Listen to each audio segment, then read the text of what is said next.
Hello, everybody, and welcome. My name is Tamsin Rose, and I have the great pleasure to be the moderator for this webinar, which is looking at smoking cessation and cancer care, protecting patients in a changing nicotine landscape. So let me explain that we will be talking about the fact that smoking cessation is not only for prevention. It is increasingly recognized as part of quality cancer care and treatment. Today, our discussion will talk about how to support patients, what's happening in clinical practice, research, and policies. And one of our key themes that will run through the entire webinar is the importance of a stigma-free and patient-centered approach, recognizing that the nicotine landscape is evolving rapidly. There are many other nicotine products that are around, and there's a need to integrate smoking cessation support into cancer care pathways. So let me just tell you how this webinar will run. First of all, we'll have some video messages from two members of the European Parliament who are going to explain their political support for this activity. Could we be muted, please, the other person? Thank you. Then we are going to have a presentation from the World Health Organization, and then a panel discussion where I'm going to introduce some fantastic experts, and then we will have an opportunity to bring in your questions. So throughout our webinar, you can put your questions and your comments in the chat. We'll be keeping an eye on them, and at the right time, I will be bringing in your inputs to our excellent panel who will help answer our questions. And then we will close with the final words from the chair of the board of CPE, and then we will finish bang on time at 5 o'clock CET. So that's what we're intending to do. So now I'm going to hand over the floor to Francisco Lozano, who is the chair of the board for Cancer Patients Europe, which of course is the organizer of this webinar. Francisco. Good afternoon, everyone, and thank you very much, Tamsin, for the introduction and for moderating today's discussion. My name is Francisco Lozano, chair of the board of Cancer Patients Europe, and it's a real pleasure to welcome all of you, speakers and participants, for joining us today from different parts of the world for this policy webinar ahead of World No Tobacco Day 2026, Smoking Cessation and Cancer Care, Protecting Patients in a Changing Nicotine Landscape. At Cancer Patients Europe, we strongly believe that smoking cessation must be recognized as an essential part of cancer care. Smoking remains one of the leading preventable causes of cancer worldwide, but we also know that many people continue smoking after a cancer diagnosis, not because they do not care, but because nicotine addiction is complex and difficult. And this is exactly why patients need support, not stigma. Smoking cessation after diagnosis can improve treatment outcomes, reduce complications, improve quality of life, and lower the risk of recurrence. It is therefore not only about prevention, but active care, better survivorship, and better quality of life for patients. Unfortunately, smoking cessation support is still not systematically integrated into cancer care across many countries. Too many patients are never offered structured support to quit smoking. Too many healthcare systems still treat this as secondary when it should be part of standard oncology care. As someone who has worked for many years on tobacco control and public health advocacy, and also as a cancer survivor myself, I know how important it is that patients feel supported, informed, and empowered throughout their care journey. Today, we are also facing a rapidly evolving nicotine landscape. New nicotine and tobacco products, including e-cigarettes, heated tobacco products, and nicotine pouches, are becoming increasingly visible, particularly among young people. At the same time, the tobacco and nicotine industry continues to adapt its strategies, narratives, and marketing approaches. This evolution creates important challenges for public health, cancer prevention, and patient protection. It raises critical questions around how we support effective smoking cessation, prevent nicotine addiction among younger generations, and ensure that vulnerable populations, including people living with and beyond cancer, are adequately protected. It also reinforces the importance of ensuring that public health and prevention policies remain firmly grounded in independent scientific evidence and focused on patients' long-term health outcomes. These discussions are particularly important at the European level today, especially as the European Union continues advancing Europe's Beating Cancer Plan and its ambition of achieving a tobacco-free generation by 2040. At CPE, we believe very strongly that the patient voice must remain central in these discussions. Patients are not passive recipients of care. They are partners in care, partners in prevention, and partners in shaping public health policy. We hope today's discussion will help strengthen the integration of smoking cessation into cancer care and cancer policy while ensuring that patients remain at the center of these efforts. Because every patient deserves access to evidence-based support, Every patient deserves compassionate and stigma-free care, and every patient deserves the opportunity to improve their health and quality of life. Thank you once again for joining us today. Thank you. Thank you very much, Francisco. And as you've mentioned, we are facing a situation where we have, very high levels of cancer incidence. So we have many new cases of cancer coming up. We know that there is a very strong link between tobacco use and nicotine product use and cancer cases. We're seeing younger people starting to use a whole range of products. My oldest son is 13. And in his secondary school, there are kids vaping in the toilets all the time. So we really need to be keeping an eye on that. And thank you again for reminding us that it's about patient-centered, evidence-based care with compassion and to address stigmas. So that's the frame through which we're going to be addressing today. And as I mentioned, we have messages of support from two members of the European Parliament. We're going to start with a video from Tilly Metz, who is a member of the European Parliament from Luxembourg and from the Green political group. Let's watch her message.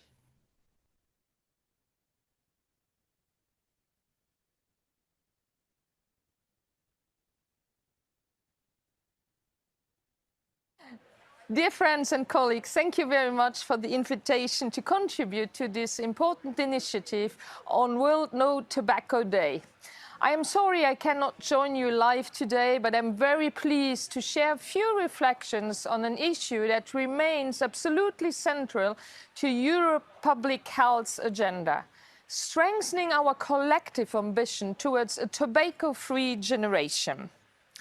World No Tobacco Day is a political reminder, that tobacco remains one of the leading avoidable causes of death in Europe, despite decades of scientific evidence, prevention campaigns and regulation. Tobacco use is responsible for nearly 700,000 deaths every year in the EU, and yet 26% of the EU population still smokes. These numbers should concern all of us because they show that nicotine addiction continues to enter the lives of millions of Europeans every year, while the market evolves faster than our public policies. If we are serious about achieving the objectives of Europe's Beating Cancer Plan, including the ambition of creating a tobacco-free generation by 2040, then we must recognize that discussing tobacco today no longer means discussing only traditional cigarettes. The nicotine landscape has changed dramatically. E-cigarettes, vapes, heated tobacco products and new emerging products are increasingly present, especially among younger generations. And very often, these products are marketed in a way that normalizes nicotine and tobacco consumption again through attractive flavors, lifestyle branding, and misleading narratives around reduced harm. We need to be careful not to make a strategic mistake here. It is true that some healthcare professionals and general practitioners still tend to view newer nicotine products as a less harmful alternative for smokers trying to quit conventional cigarettes. And while smoking cessation strategy must always be evidence-based and patient-centered, we should avoid sending the message that replacing one nicotine dependency with another is a long-term direction public health policy should promote. The objective remains cessation. This is particularly important where we think about the impact on cancer. A cancer diagnosis is often a critical moment in a patient's life, a moment of vulnerability, but also a moment where behavioral support and medical intervention can have a profound impact. Integrating smoking cessation systematically in cancer care pathways at the time of diagnosis can significantly improve treatment outcome, reduce complications, lower the risk of recurrence, and improve quality of life for patients. And yet, across Europe, access to structured smoking cessation support remains extremely poor. In too many healthcare systems, cessation services are still fragmented, underfunded, or treated as a secondary rather than an essential component of cancer care. This is where European cooperation matters enormously.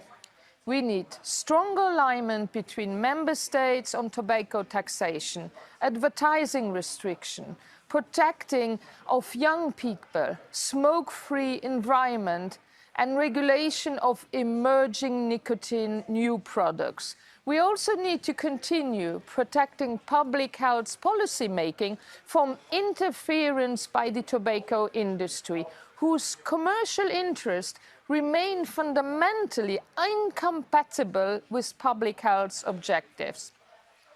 Evidence consistently shows that reducing affordability through taxation remains one of the most efficient ways to reduce tobacco consumption, particularly among young people. Stronger regulation works, higher prices work, advertising bans work, prevention campaigns work. The challenge is not whether we know what to do. The challenge is whether we are politically willing to do it consistently and collectively across Europe. I want to thank Cancer Passions Europe for organizing this webinar, and in particular to continue raising the importance of engaging directly with patients and cancer survivors. I would like to leave you with one important message.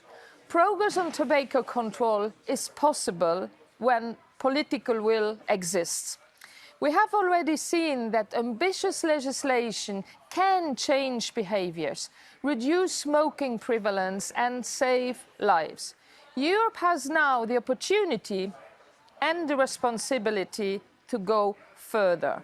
A tobacco-free generation is not an unrealistic goal, but it will only become reality if we continue to act with determination, coordination and courage. Thank you very much, and I wish you all a very productive discussion today. Bye-bye. Thank you very much to that great message from Tilly Metz and highlighting that these are political choices. We have the evidence base, we know what works, we know what is effective, but we need to have the courage to be able to implement and use that. Now let's watch the video that we received from another MEP, from Mr. Nicolas González Casares, who's from Spain and from the S&D Group. He also has some words for us.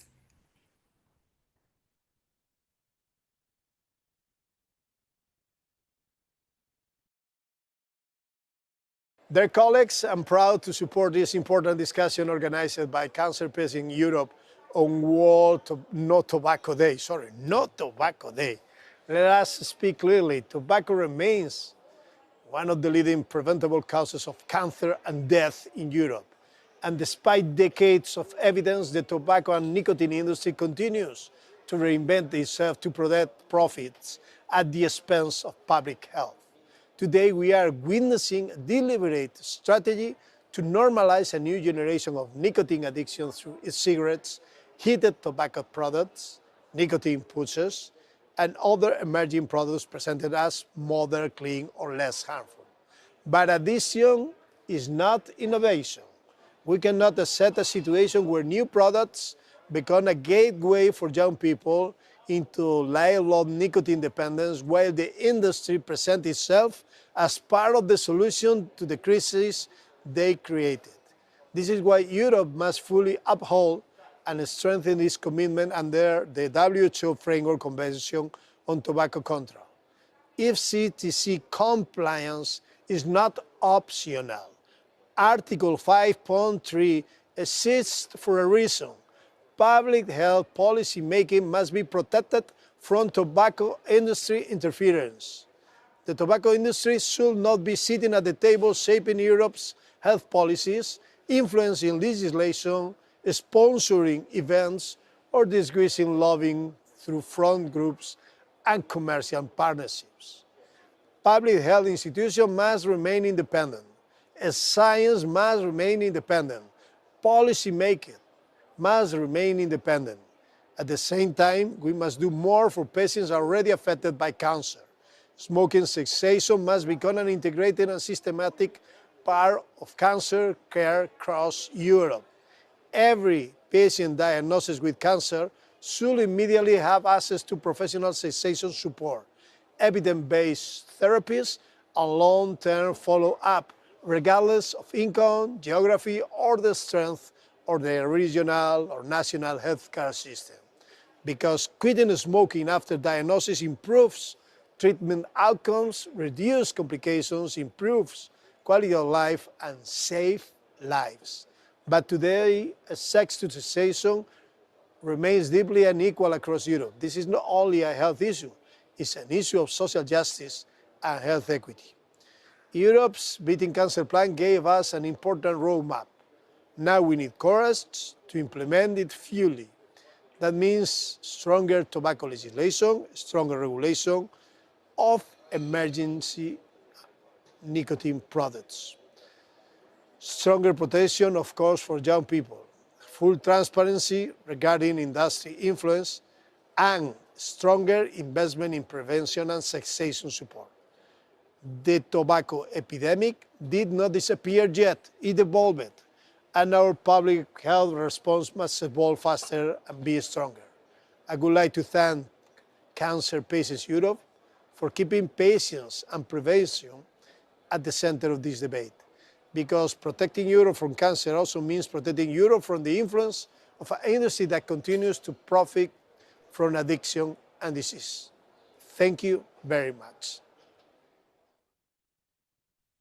Thank you very much, Mr. Casares. And again, very important points talking about how attempts to regulate or set policies that address tobacco must be done from a public health perspective with the well-being of patients in mind, and that the tobacco industry is an active, profit-making, highly profitable industry that seeks to use its influence to limit any controls on their ability to make profit, and that same profit is linked to the leading driver of cancer death in Europe. So thank you again for highlighting that issue. We need to be vigilant within the policy environment.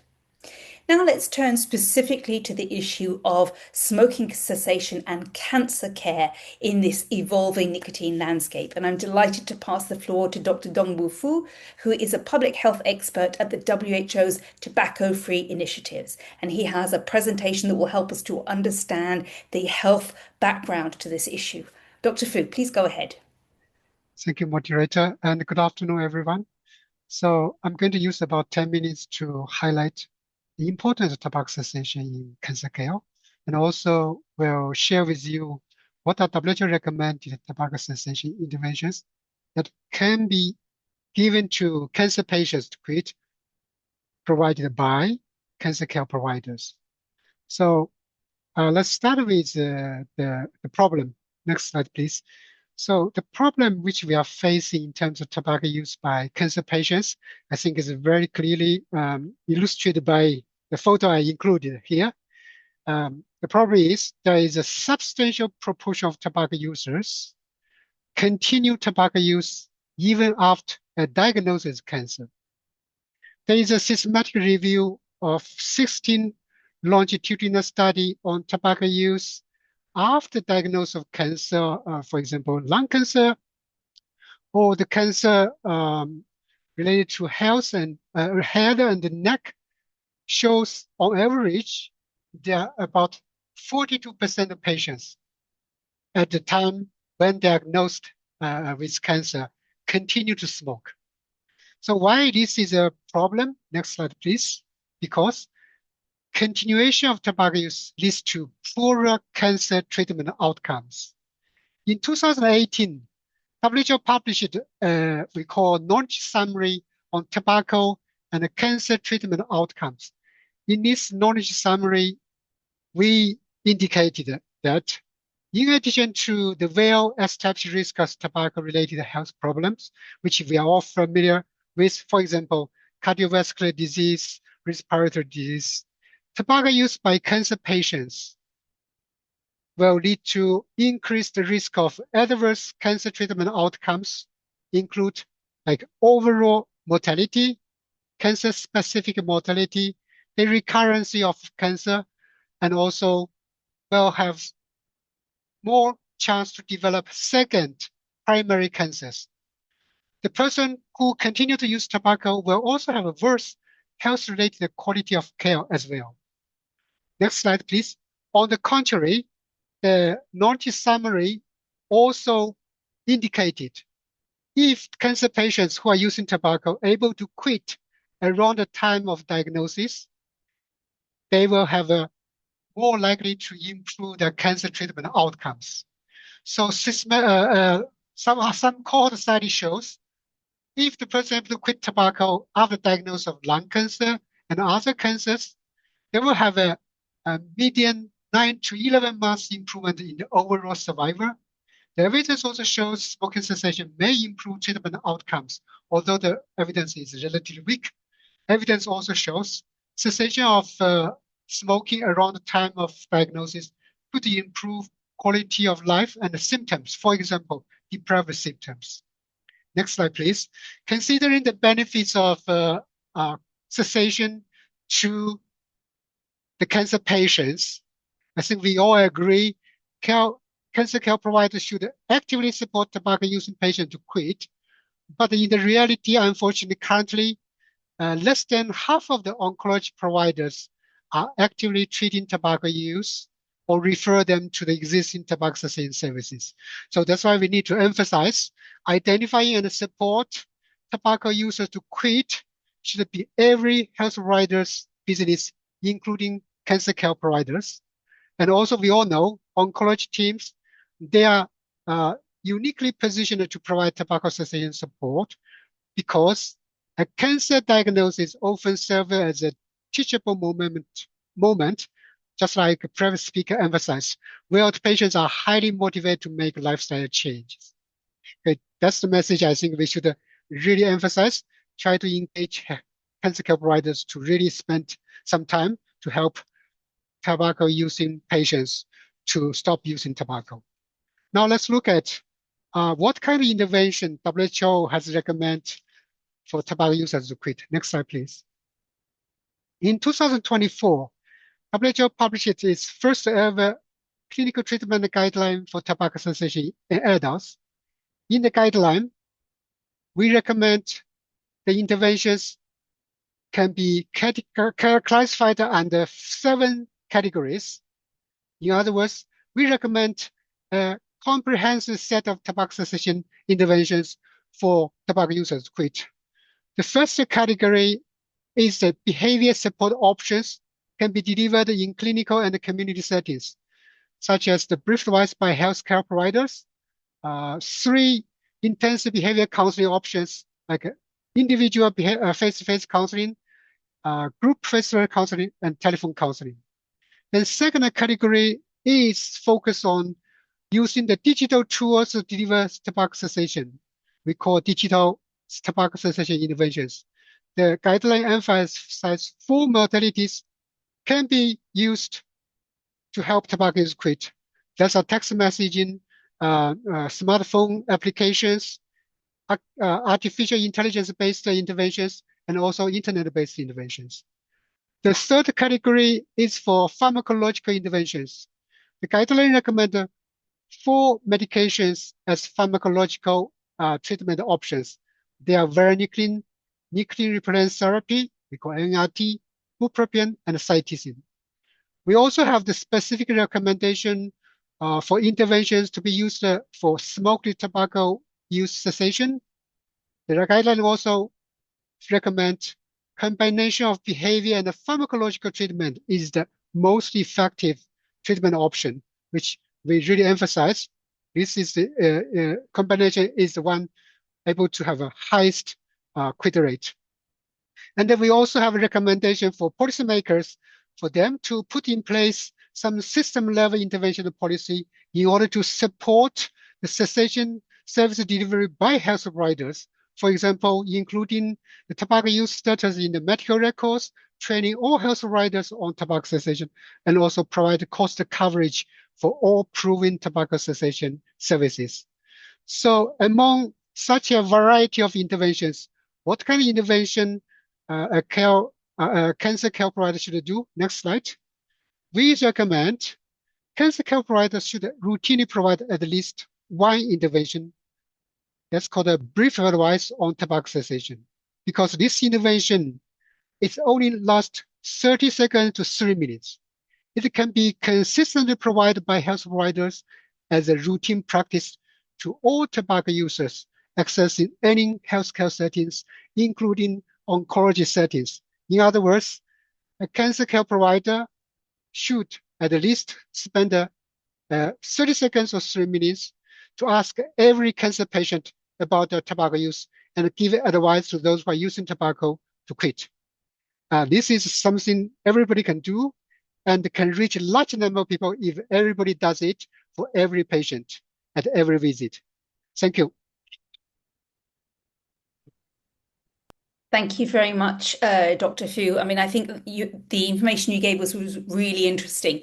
I was struck by the fact that 42% of cancer patients with lung cancer, head and neck at time of diagnosis keep smoking, but that tells me that almost 60% manage to give up. So even if less than half of oncology providers are actually actively engaging with helping patients to quit, some of them are managing to do it and some of them are managing to do it on their own. So I think there's some good news there. But as you said, it's at the moment of diagnosis is a moment of shock and people want to know, well, what can I do? How can I make things better for myself? And this is a key opportunity to, offer support to help people get off what is an incredibly addictive substance. And again, you highlighted that every single health interaction with every healthcare provider is an opportunity for a 30-second to 3-minute quick engagement with how you're doing, what's your tobacco use, what can we do? So it's a relatively low threshold intervention that could be done, but that needs to be done consistently throughout.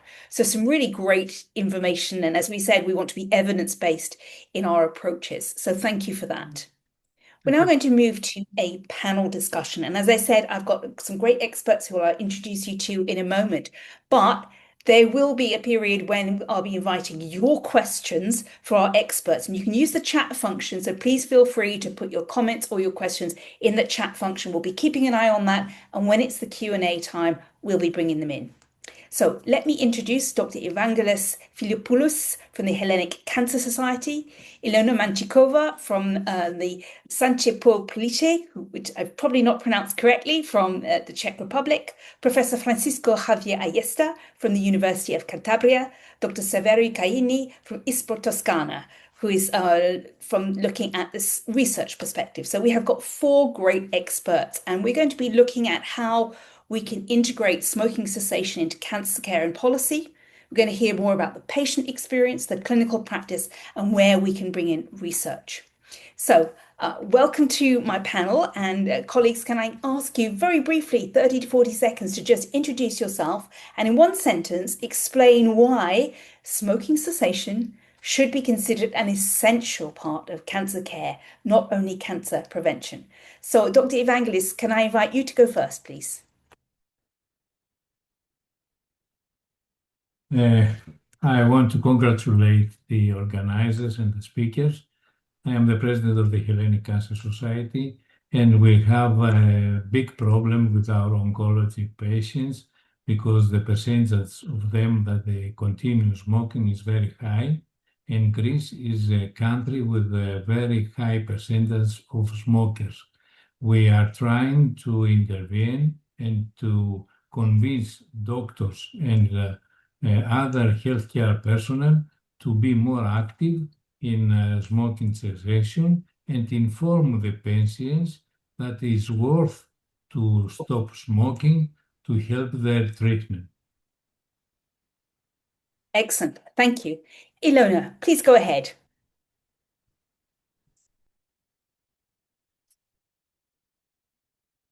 You're on mute. You need to unmute yourself, Ilona. Now you can hear There we me? go. Yes. Good afternoon. Thank you for the invitation. I'm glad to be here. My name is Ilona Manchikova. I'm from Czech Republic. I'm a lung cancer survivor. I'm a patient advocate, and I'm a founder of the patient organization Szanse pro Plice, but let's do translate Chance for Lungs in Czech Republic.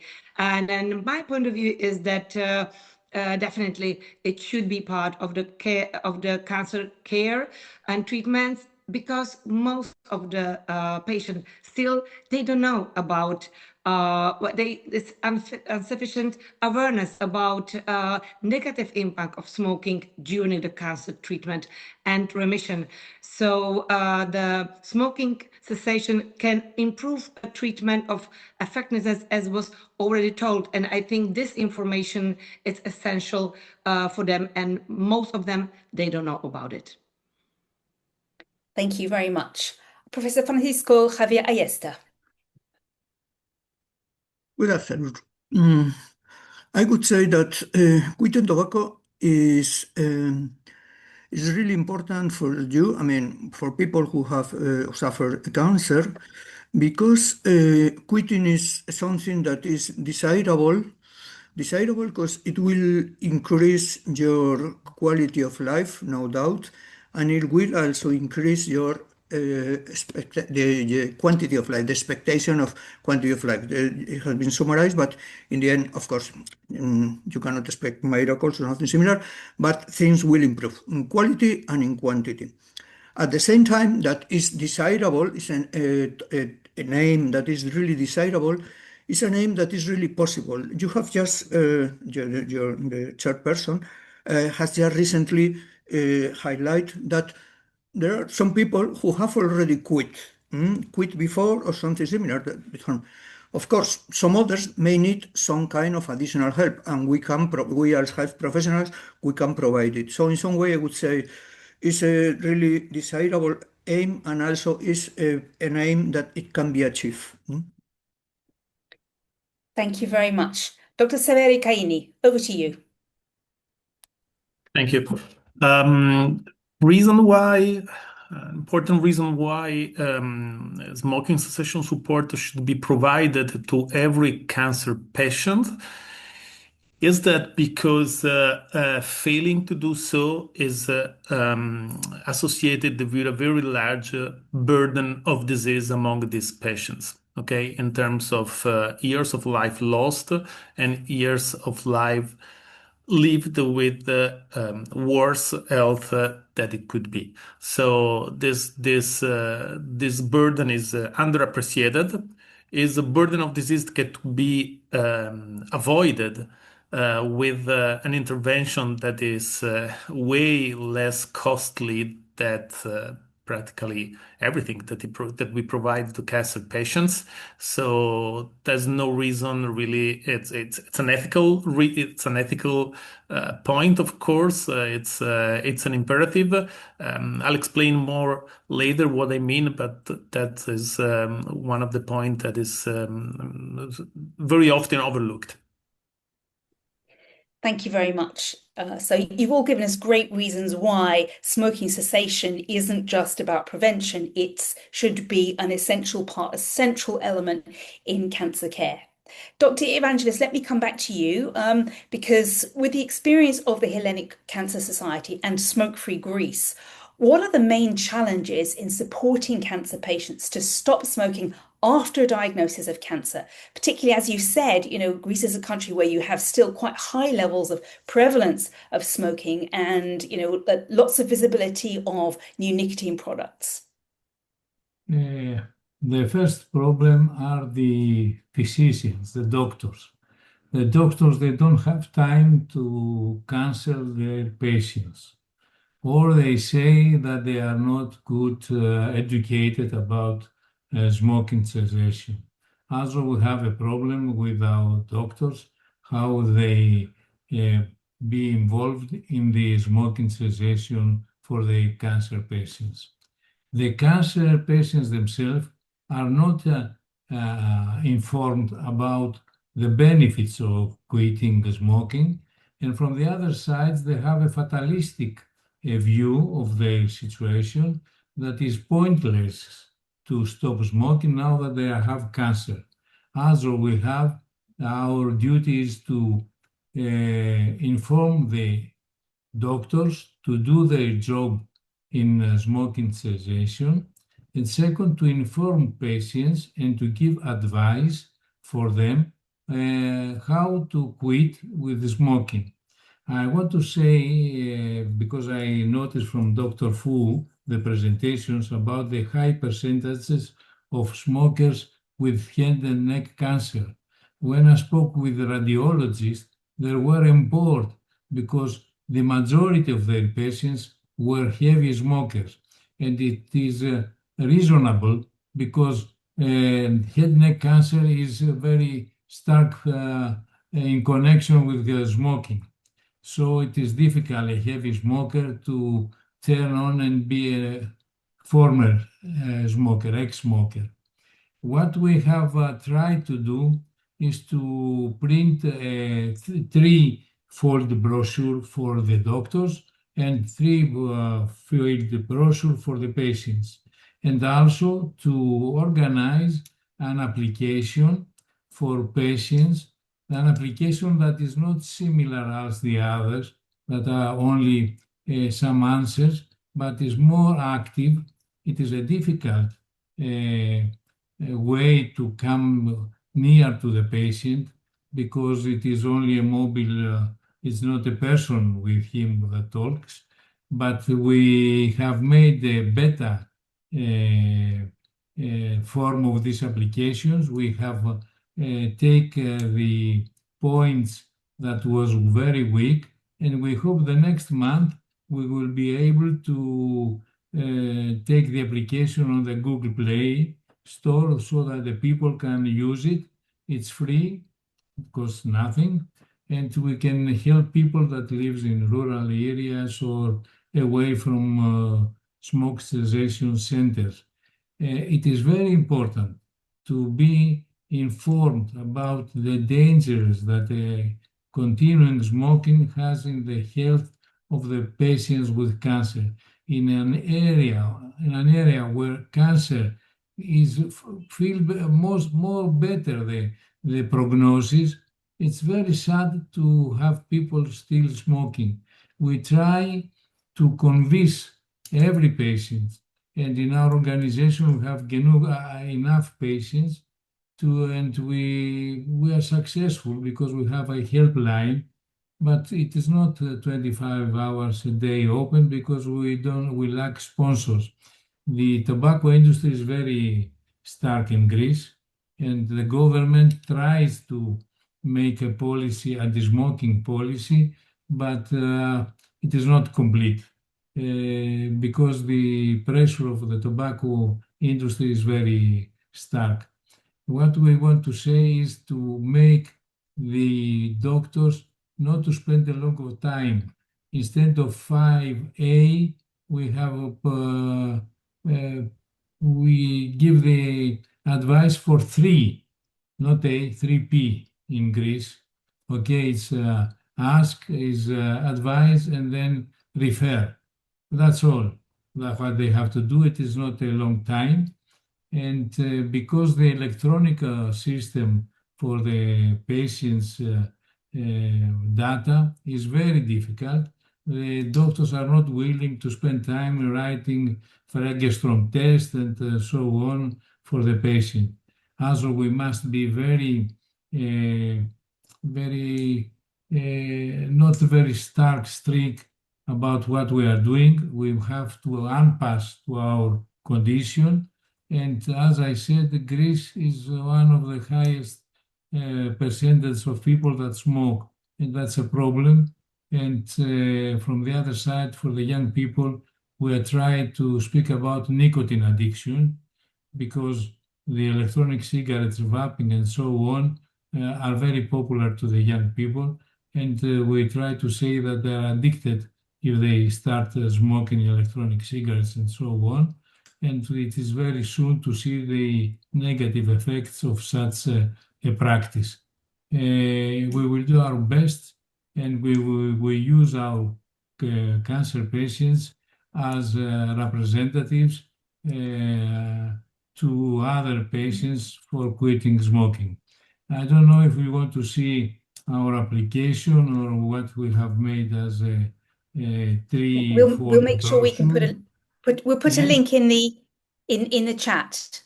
In the chat, a link. Okay, I will Yes, give we'll pass the information. The application is in a beta form, okay, so that we're still waiting the answers from the other people that patients and doctors and psychologists that have used the application. It's a very difficult one. It's not a normal application. It's like a real conversation with a consultant. Okay, I send you our Yes, web page. Okay, link great. and the Thank you. application. Okay.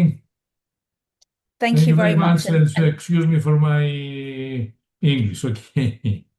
It was very good. It was very clear. I mean, you highlighted that one of the first challenges is the doctors themselves, Mhm. and that they are not the ones that are proactive. And you mentioned that you've created some leaflets and materials for doctors.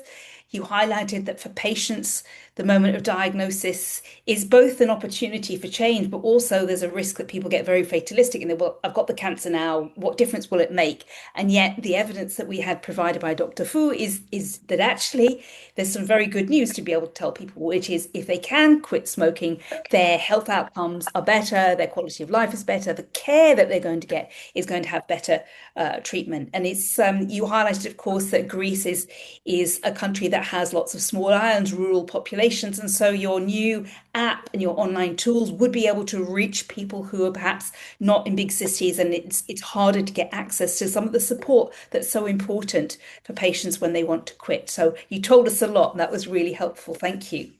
Let me now Thank you bring too. Ilona in because we want to have a little bit of experience from a lung cancer patient advocate perspective. What's the kind of support do patients and caregivers need when smoking, nicotine use, and or stigma are part of the cancer journey? Well, as you can imagine, for the lung cancer patient, to hear the diagnosis that's it's so high mortality, it's really a shock. So together with the diagnosis, to be also asked to quit smoking, sometimes it's very difficult to them.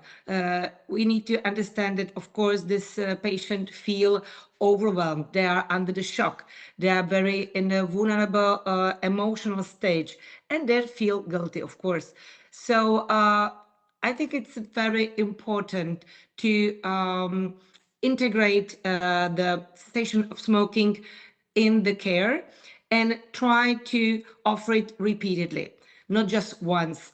We have a very good network of the professional who can provide support for the people who decided to quit smoking, but still many, not just the cancer patient, don't use it. I think it's the lack of the information that this centers exist, and what is important that in Czech Republic this support is free of charge, and also this I think many people they don't know. So in my point of view, I think it's important that, of course, from the beginning, where the patient is diagnosed, it's constantly suggested to quit smoking. I think the way and the time is important because maybe just in the beginning we have experienced many patients just quit by themselves. Some of them, they said, it was mentioned, doesn't care, doesn't matter because, I have few months left. So what makes a difference?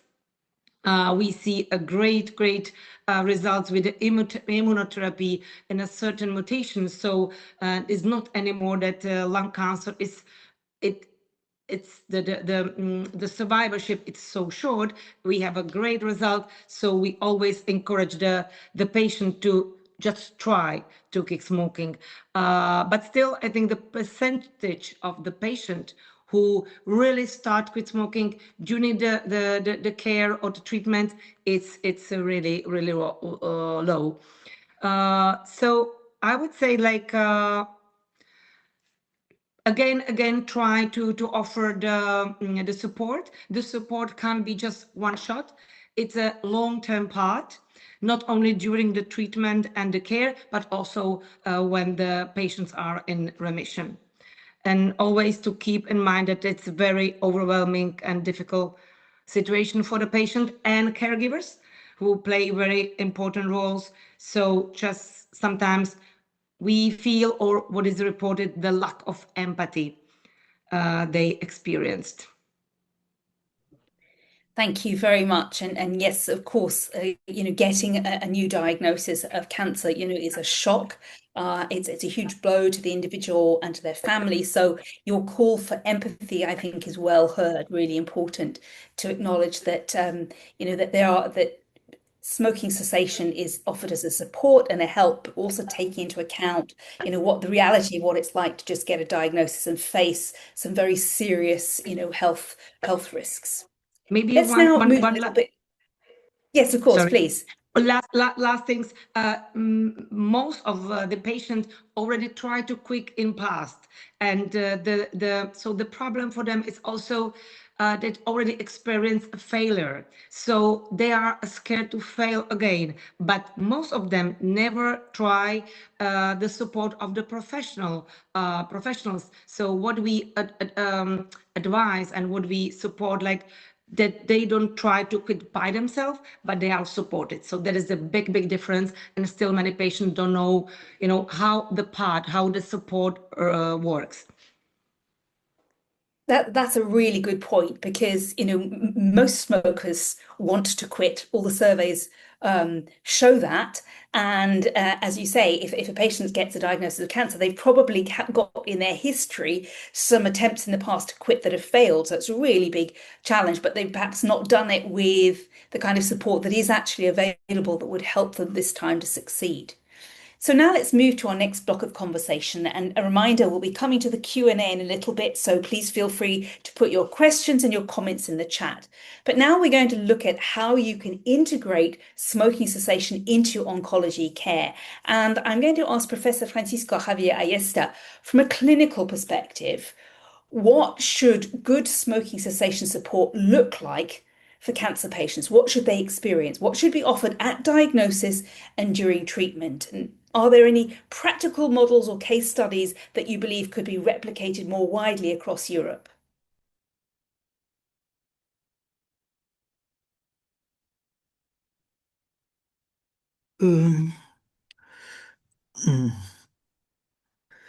Okay, well, there is not a simple rule, and there is not. You cannot say that this will work for everybody. What is pretty clear is that whenever you try to help patients, I mean, whenever you treat patients and just not treat neoplasias, it's important point. That is, you realize what is the relevance and what the patients consider their aims or their objectives whenever this kind of shock has come into his or her life or something similar. And then, clearly, I mean, the first thing I would say is that there are, whenever we speak about cancer patients, we have a huge amount of different circumstances. No, of course, some of them are related to the prognosis, not only the diagnosis, but also the prognosis or something similar. So in the end, each person has different aims or something similar. And the same happens for the therapeutic team or something similar. One never knows. What the previous speaker has said, Ilona, I think this is an important point. I mean, most patients, in some way, have already tried to quit. This is quite normal. That's what you expect. But you find that some of them have not been able to quit just by themselves. Well, that's usually we don't find only this in I would say, in the cancer patients. I mean, typical example that we find is with pregnant women. There are a lot of women who usually quit before they get pregnant. There are some other women who quit whenever they become pregnant or they realize that they are pregnant. But there are some others that they try to do it, but they don't get it. And then whenever we see a pregnant woman who is smoking, we realize that it's a person who has a special problem because usually she has not been able to quit by herself or something similar. And so in some way, probably she's not just a regular consumer of nicotine products or something similar, but she has a real an addiction or something similar, and she will need special help. With our patients, I mean, with cancer patients, it happens the same. I mean, some of them will have already quit. We have to be aware that they may, or they have to be also aware that they may relapse. No, that's a button home. This is part of our work. But some other, they have probably have not been able to quit by themselves, even if they try, or even if they thought that they was not worthy. I don't know if it's worthy. For them, for each person, they are those who have to consider. Of course, we can motivate them and to show them that probably some of their perspectives are not exactly real. That's whenever we try to motivation is just to show that things are worthy, that in some way, and that if they want, they can do it. Then the problem with the problems, I mean, of course, there are some kind of problems, is that, and the Greek speaker, the Professor Evangelos Philopoulos, well, in this case, I can pronounce the surname, I guess. This doesn't happen the same with my colleague. Well, sometimes health professionals have not been trained to do it, and to provide help for quitting, even if it's relatively simple. We have not been trained. Most of us have not been trained to do it, and this especially happens when there's people who have in some kind of specialties. And oncology, maybe, I mean, they are really specialized or super specialized in this kind of activities, and usually they have not been trained. Of course, they maybe whenever they were studying nursing or medicine or whatever is it, but afterwards nothing. And then, okay, we can help them, or there are some other chances in that sense.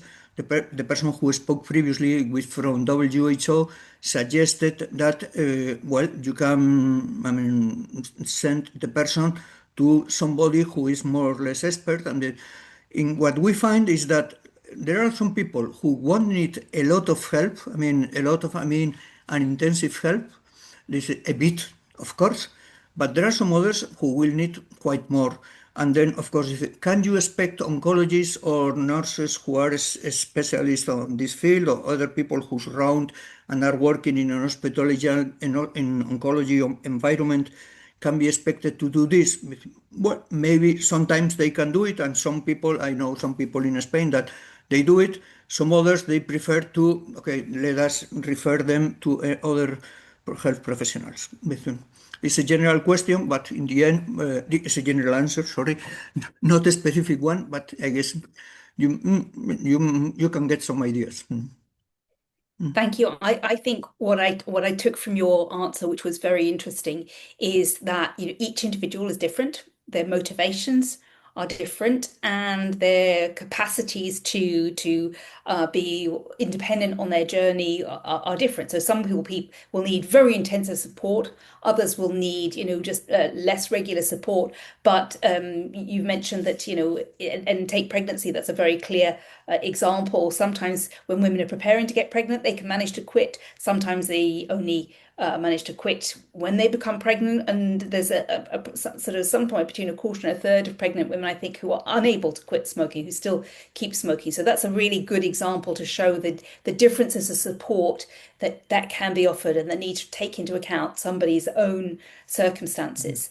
I want to just let everyone know that in the chat, our colleagues from the Hellenic Cancer Society have put information about this AI supported app that they spoke about, so people can go in and you can find information there.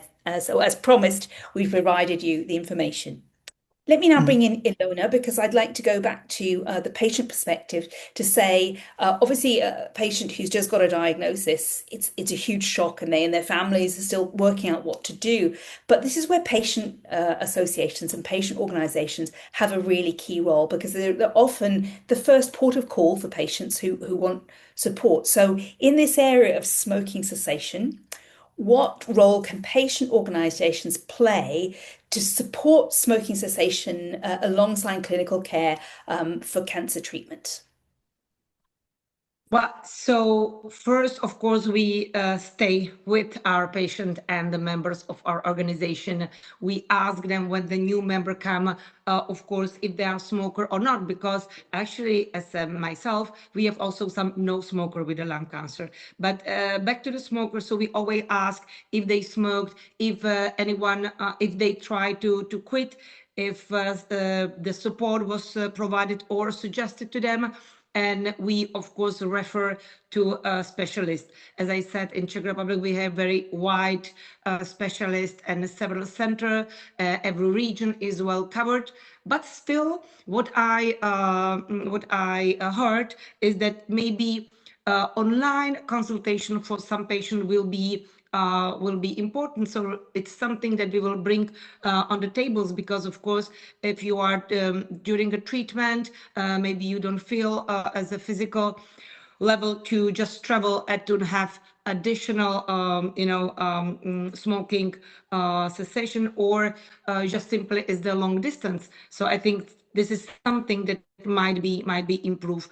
As of course, as a association, I think our maybe goal or what we can do, it's raise our voices, call a round table, put together the stakeholders, and of course bring up topics of implement the smoking sessions to the care, to the oncological care. What we did in last years was a campaign. We starting every year with the No Tobacco Day. We run for 1 month because it's, I think, enough time to give us to go to the public, to speak with the media, to bring these topics to the television, radio,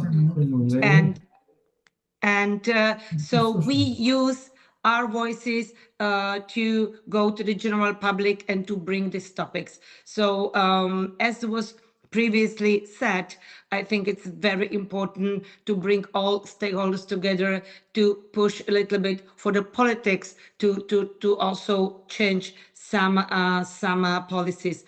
So I would say, like, because as a patient organization, we are kind of bridge between the professionals and patient. So we always try to bring together and bring some cooperative dialogue, and hopefully with some good result and good income. So I will say, like, cooperation, it's an important part of our job.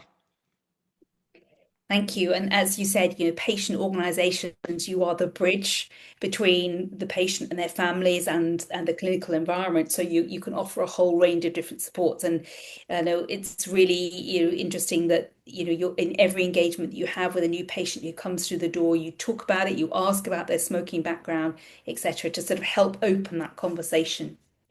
Let's now move to our next conversation, which is going to be looking at the evidence and particularly the link to nicotine dependence. And I'm going to invite Dr. Saverio Caini to come in because you and your colleagues are conducting an international survey on how healthcare professionals approach smoking cessation amongst patients with a head and neck cancer and those who are active smokers at diagnosis. Now, we heard earlier that 42% who are active smokers don't manage to give up. So clearly there's some work to be done. And also that less than half of professionals in oncology care are actually actively offering smoking cessation support. So there's some gaps here. So can you tell us a little bit about your work and share what are you hoping to understand through this survey, particularly regarding the gaps in current oncology care? Yeah, thank you. As you correctly said, I'm not really a clinician. I'm a medical doctor by background, but I mostly do research. So years ago, we started with a number of systematic reviews and meta-analysis on the beneficial effect of post-diagnosis smoking cessation on survival of cancer patients.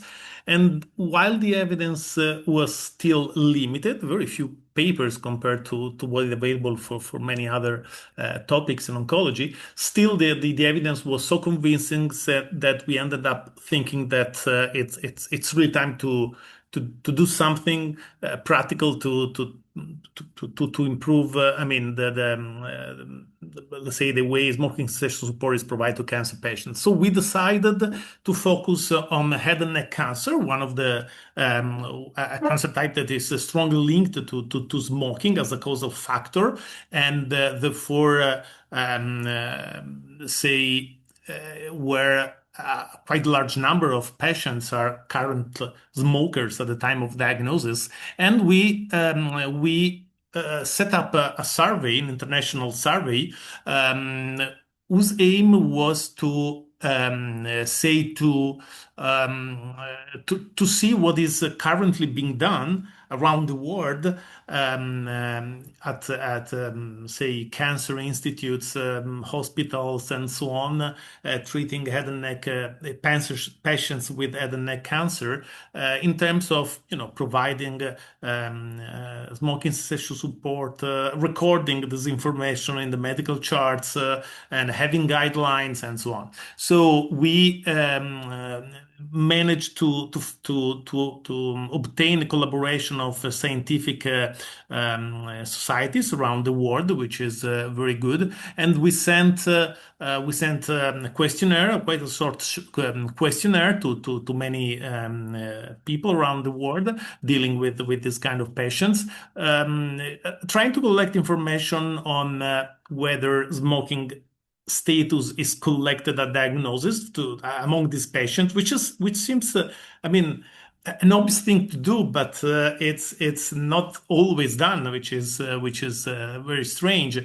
Whether the smoking status is recorded every time a patient is seen, whether it is recorded in medical charts so that other say treating physicians or whatever can actually notice this information, and whether support is offered to these patients with kind of support, and so on. Okay, and so the survey is still ongoing. The study is still ongoing. We plan to I think we can move to next slide. It's just 2 slides, so no reason to to get afraid, but it's the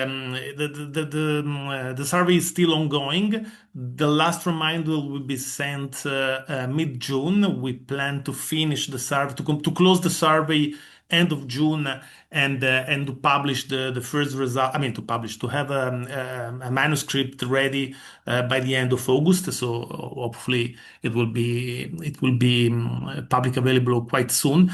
So far, a few days ago, we received over 250 people around the world agreed to participate, majority from Europe, which is not strange.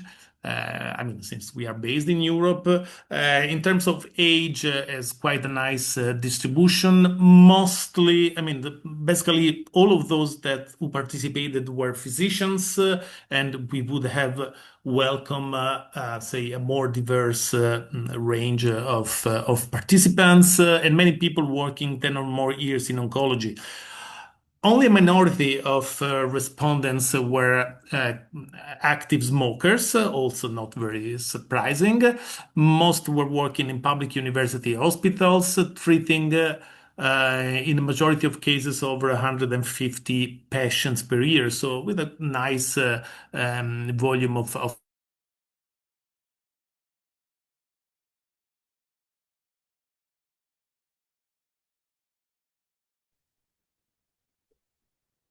I'm sorry, I think we've lost Dr. Kaini.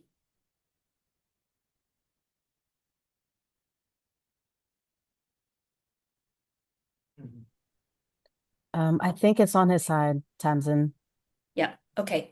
Apologies, we seem to have lost the connection with Dr. Kaini, which is a shame because he was just telling us some really interesting information about the results of his survey. And if his connection comes back, of course, we'll bring him back in.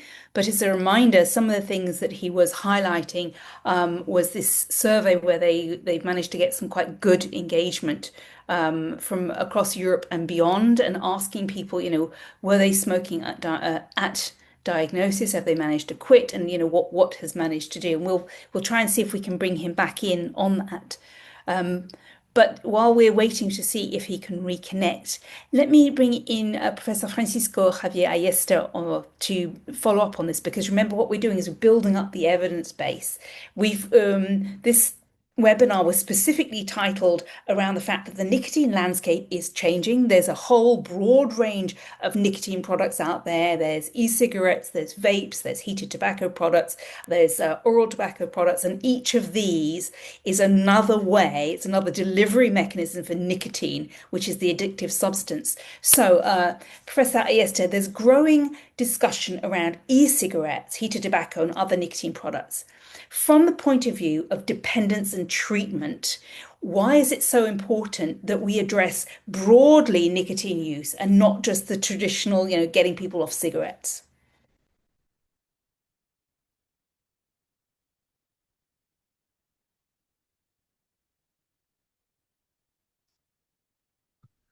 I work in the field of addiction, and we are in the field of nicotine addiction.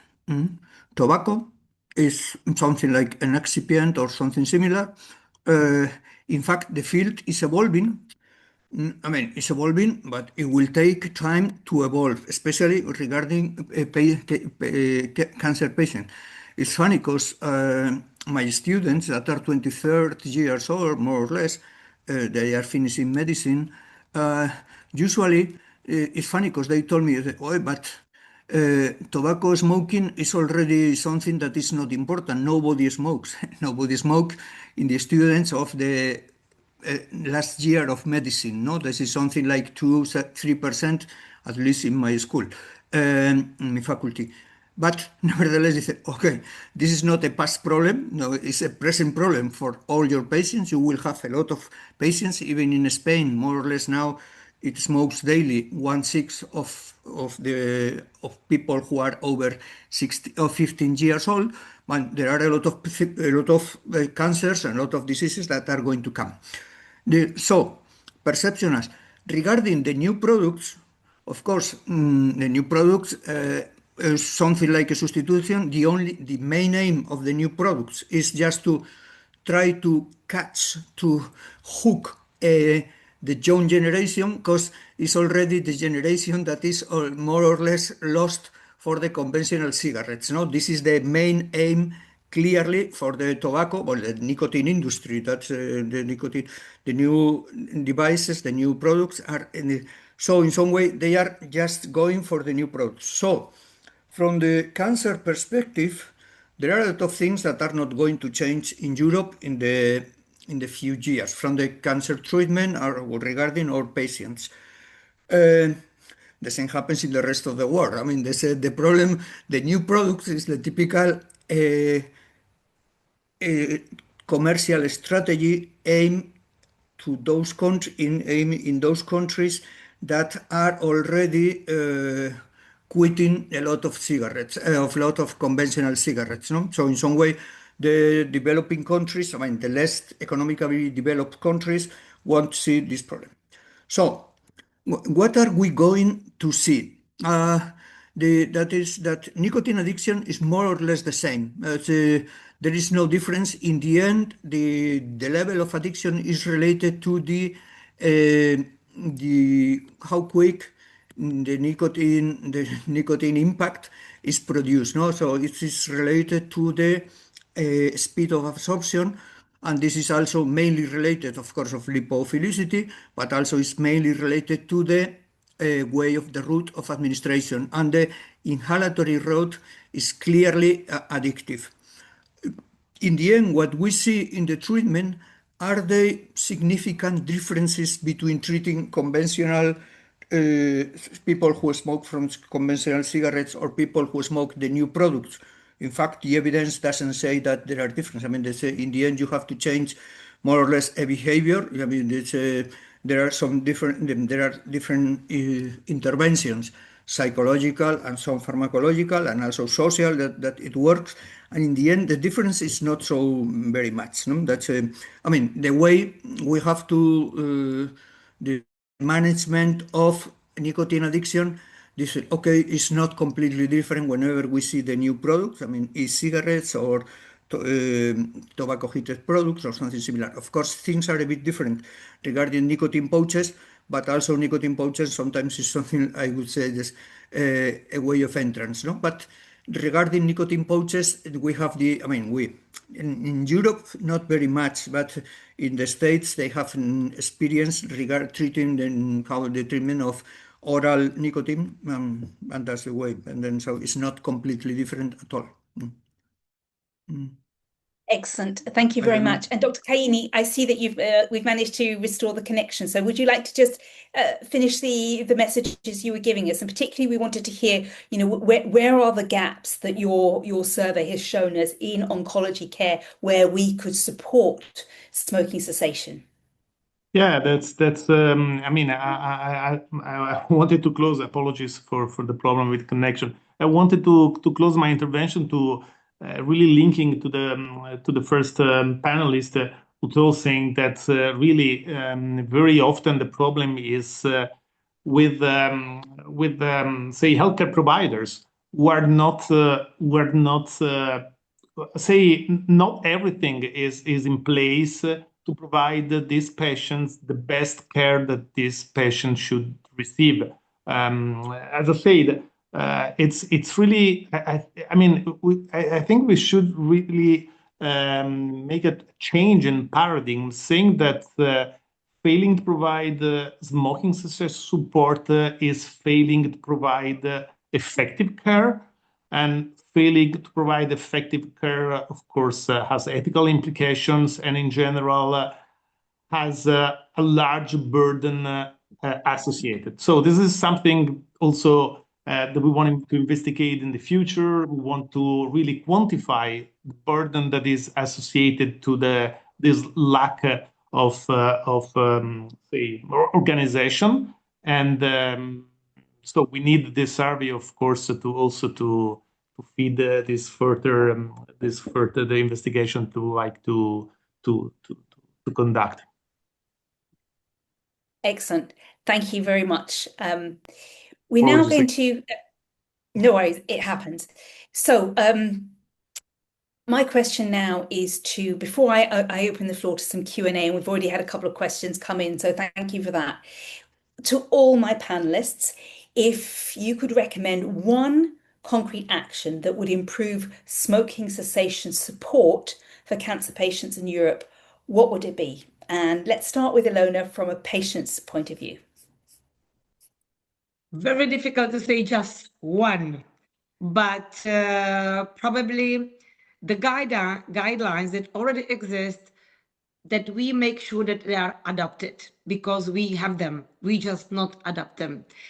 Second one is we could make actions, it's long term, but we could make them that when the patients are diagnosed, they are already smoke free. That will be great. And the third, I mentioned, we are very lucky. The treatments are free of charge or reimbursement by the insurance is not everywhere in the Europe. So I think to make effort from the government to invest, to have specialists, to have centers, to have these treatments free of charge for the patient, because in the end, that will bring the saving and the benefits, not only for the patient, but also in the saving of cost of the healthcare. So that will be my wish and recommendation. Thank you very much. Professor Ayester, what one thing could we do? One thing. I think one thing that have already been said, that is that a cancer diagnosis is a window of opportunity for life changes. And this is regarding life changes that improve health or health expectations or whatever it is. One of them is quitting, and then treating tobacco should not be an optional treatment in tobacco cancer. Of course, sometimes there are some other priorities, no doubt, but in some way this is not an optional treatment. Should be part of the treatment in the same way that you treat some other things and the things that try to improve lifestyles and whatever is it, and you treat constipation or whatever is some kind of adverse reaction. It should not be an optional treatment. Okay. Thank you. Dr. Caini. Yeah, it's. I mean, I agree with the other panelists. I'm no clinician, so it's difficult to me to say. I mean, it's in a way, you look from outside, it's like Columbus eggs, isn't it? Because it's. I mean, the evidence is there. In practice, we know what we should provide patients. So I think it's that the problem is really cultural and organizational. And formation of, training of healthcare provider is key, in my opinion. Yeah, our survey goes in that direction. I would say, yeah, training. Yeah. Thank you. Dr. Philippus, what one thing would you like to see done? Yes. First of all, make the oncologists and other physicians more active in smoking cessation. And second, don't blame the patients. Be kind to them and try to support them.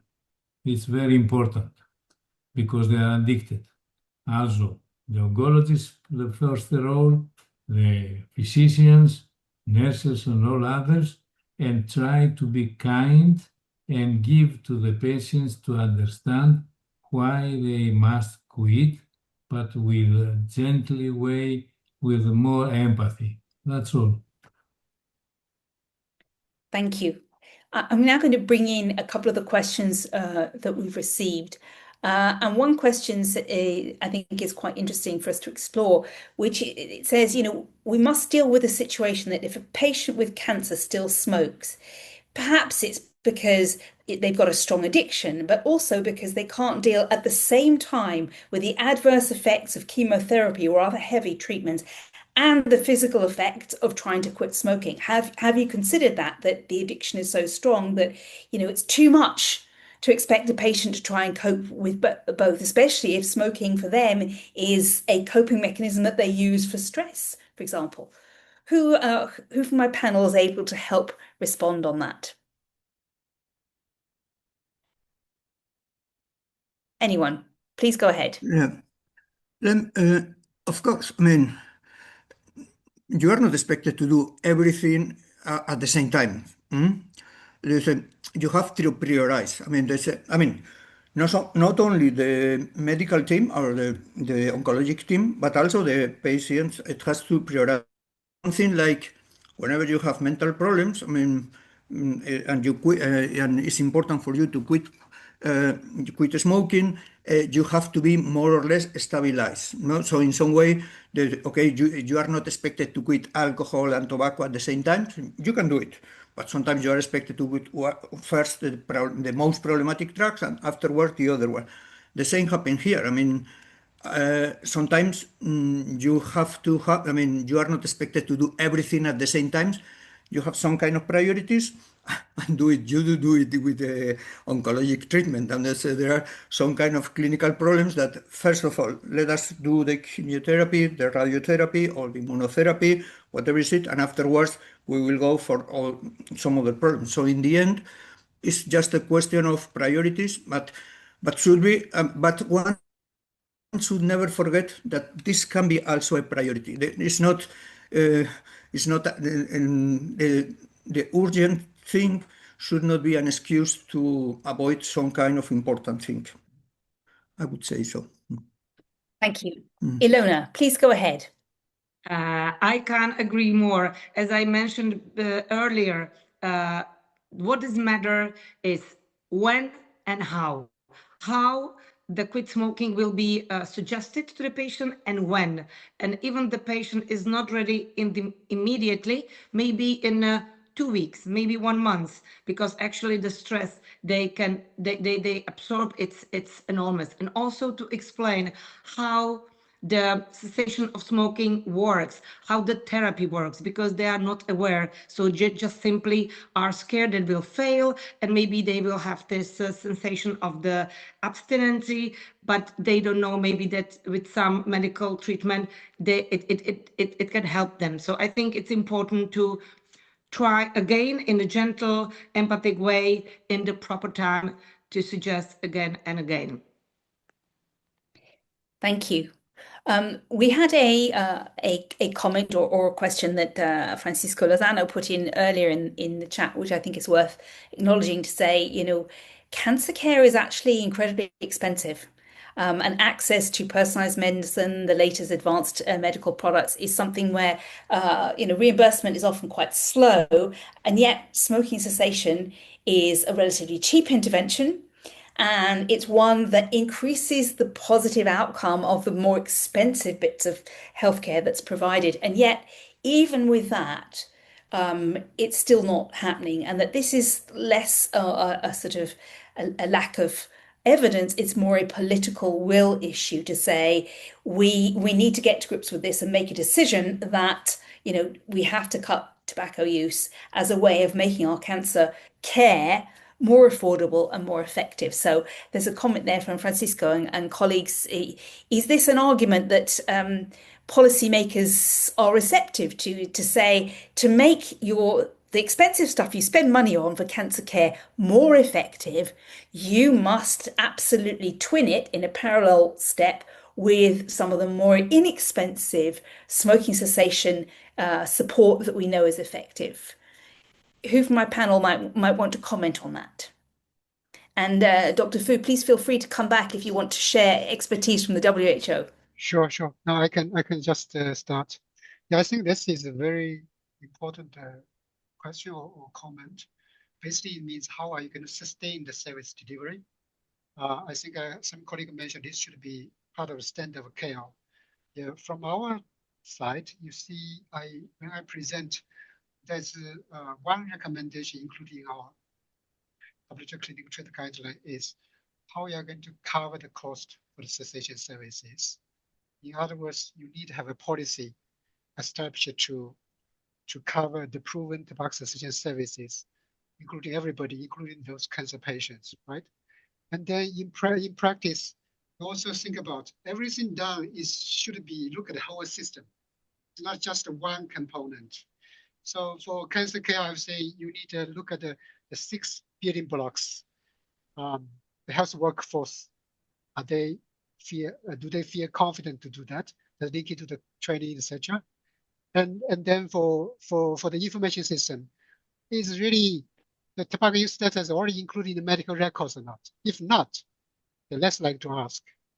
And then service delivery.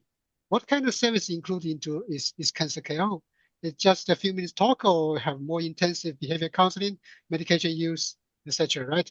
And then the financial part. If I spend some time, whether the time I spent to help patients also be reimbursed or be paid. So to me, I think I respond to the comments. Yes, we need to have some policy in place to make this part of the standard of care for the cancer patients, and we also need to have other support to make it more sustainable, like training them to do it, etc. Thank you. And one last input I want to bring in from our Q&A is a question saying, what about devices without nicotine or perhaps with low nicotine? Are they less harmful? Should they be encouraged in the context of smoking cessation? Not as a way of hooking new generations, of course, but recognizing that getting patients, particularly ones going through cancer patients, off the most harmful of nicotine products, that's actually smoking cigarettes, moving them down the sort of the harm register down to other products or to devices that have little or no nicotine. Is that an aim, or is that something we should be looking at? So who on the panel will be able to answer that question? Well, let me Please go answer ahead. about it. I mean, the question is that as long as if we had evidence that they are useful for quitting, we could use them. We are not have nothing against it. Even, I mean, in fact, in cancer treatment, we use really toxic drugs because they are useful for cancer treatment. No, so that's the question. So, in some way, we don't have any problem for treating nicotine addiction of using products that can be toxic. The question, more or less, of course, less toxic. No, that's what we are less harmful in the cooking. So theoretically, we don't have. But the question is that the scientific evidence is really lacking. I mean, independent. Some of the speakers previously spoke about independent scientific evidence. This is important point because the scientific evidence is really lacking about it.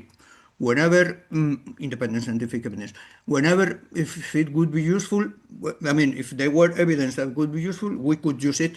Of course, as some of the previous speakers have said, trying to avoid the danger of normalization. No? This is the aim of the tobacco, the nicotine industry, is normalization, no doubt. And then, of course, we can use it in the same way that is, I mean, there are some strategies that are public health strategies, and we use it. We don't leave it to the invisible hand of the market. No, that's usually because the invisible Yeah. hand of the market is everything but invisible. No, that's this is what I would say. Great. Colleagues, I'm just giving you a time check. We've got 3 minutes left, and I still need to pass the floor back to Francisco to close it. So Ilona and Dr. Fu, you both have your hands up. Can I invite you to give 1 minute each? So Dr. Fu and then Ilona. Yes, thank you. I probably would like to emphasize a little bit, to get agree with the professor. At WHO, we have like our position. Probably you already see WHO published a call to action on e-cigarettes in 2023, and then we also have a position paper on tobacco control and harm reduction in 2025. I think in these two publications, you can see WHO position is very clear. Currently, commercialized of this new emerging nicotine product as a consumer products. There's no evidence to prove it can help people to quit. That's very clear. So we emphasize these are the way the tobacco industry is using to promote the products, especially among children and adolescents. We emphasize using the proven medication, proven methods, like we just talked about, contained in WHO treatment guideline to help tobacco use. Thank you. Ilona. And I will be very short because everything was covered. And thank you for Dr. Fu because it was mine also point of view. So I definitely agreed, and I will just take the opportunity to thank you very much. And so important to just co-work not only for the national but European level. So I hope that we will have more and more this productive discussion and webinars. So thank you very much. Thank you. And thank you to all of our panelists, to Dr. Evangelos Philippos, to Ilona Manchikova, to Professor Francisco Javier Ayesta, and Dr. Severi Caini. Let me now hand back to Francisco Lozano to close our webinar. Okay. Thank you very much, Tamsin, and thank you to all our speakers and participants for this very important discussion today. Today's conversation clearly showed that smoking cessation must become a fully integrated part of cancer care across Europe. We are not talking only about prevention before diagnosis. Smoke cessation in cancer patients improves treatment outcomes, supports survivorship, improves quality of life, and reduces inequalities in cancer care. One of the strongest messages from today is that patients need support, not stigma. Too many cancer patients still do not receive structured support to quit smoking despite the clear benefits for their health and treatment outcomes. This needs to be changed. We also discussed the rapidly changing nicotine landscape, with new nicotine and tobacco products becoming increasingly visible, especially among young people and vulnerable populations, including cancer patients and survivors. This makes strong evidence-based public health policies more important than ever. What was particularly valuable today was the diversity of perspectives represented in this discussion. We brought together patient advocates, healthcare professionals, public health experts, policymakers, and members of the Cancer Patients Europe community. While coming from different backgrounds and experiences, we are all united by one common goal: improving cancer prevention, care, and outcomes for patients across Europe. At Cancer Patients Europe, we strongly believe that the patient voice must remain central in this discussion and in future tobacco control and cancer policies. Patients are not passive recipients of care. They are partners in care, partners in policy, and partners in prevention. I would like to warmly thank our moderator, Tamsin Rose, all our speakers, patient advocates, partners, and everyone who joined us online today. I would also like to extend a special thank you to Pierre Fabre for supporting this webinar and making today's discussion possible. Before closing, I would also like to mention that this webinar is part of CPE's broader policy webinar series. Our next discussion will take place on the 1st of July at 10 Central European Time, at 10 o'clock Central European Time, and will focus on the EU Biotech Act and clinical trials, two key topics for the future of cancer innovation and patient access in Europe. Thank you again for joining us today and for your engagement. I wish you everyone an excellent afternoon. Thank you and goodbye from Brussels. Thank you. Bye. Bye. Bye.